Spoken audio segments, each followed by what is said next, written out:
A few nights ago, I was attending a simulcast event from 360 Yield Center where Greg Sauter was talking to a group of growers, both locally and on the internet, about what his views were on what it was going to take to be successful in raising our 2018 crop. One of his main points from the night that I'm going to talk about today is probably not going to be real popular to repeat, but it was that a large number, 48% of the growers, I believe it was, identify that the commodity price is the single biggest problem that they have with producing the 2018 crop. His point is simply this: if you think that commodity price is your biggest challenge for 2018, you're completely missing the mark. Commodity prices are more or less out of our control. Can we do some marketing things to remediate their impacts on us? Absolutely. But at the end of the day, if your focus is entirely on commodity prices, then you're going to have a hard time being successful in managing your 2018 season.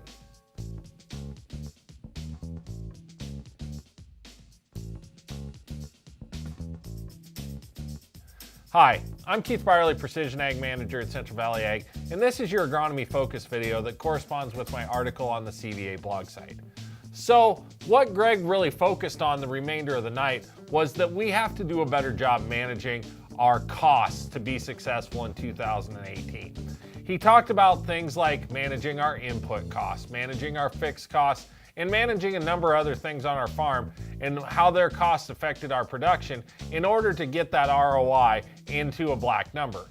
So one of the things that he talked about that I want to elaborate on is our variable costs and their impact on our production numbers for 2018.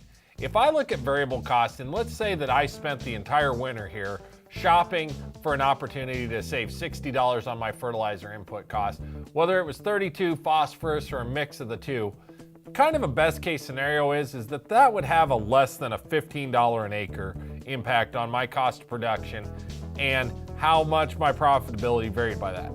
You can put a lot of effort into those variable costs and not see your per bushel cost really change a whole lot at the end of the season.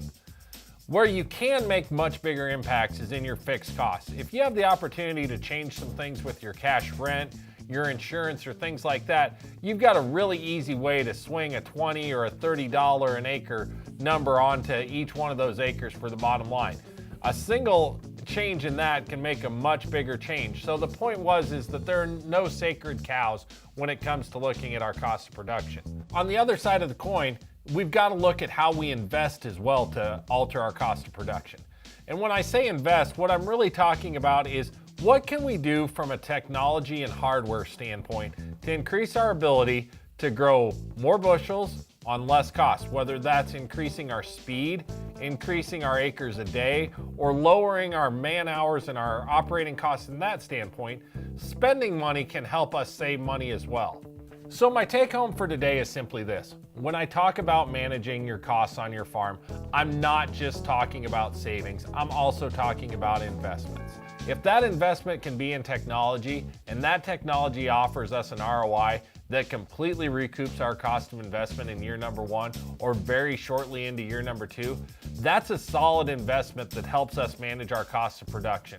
Because at the end of the day, what I'm looking for you is the best way possible to raise the most bushels that we can with the greatest economic return on each one of those investments. So work with your trusted advisor and take those things into consideration when it comes to investing and savings to be successful for 2018.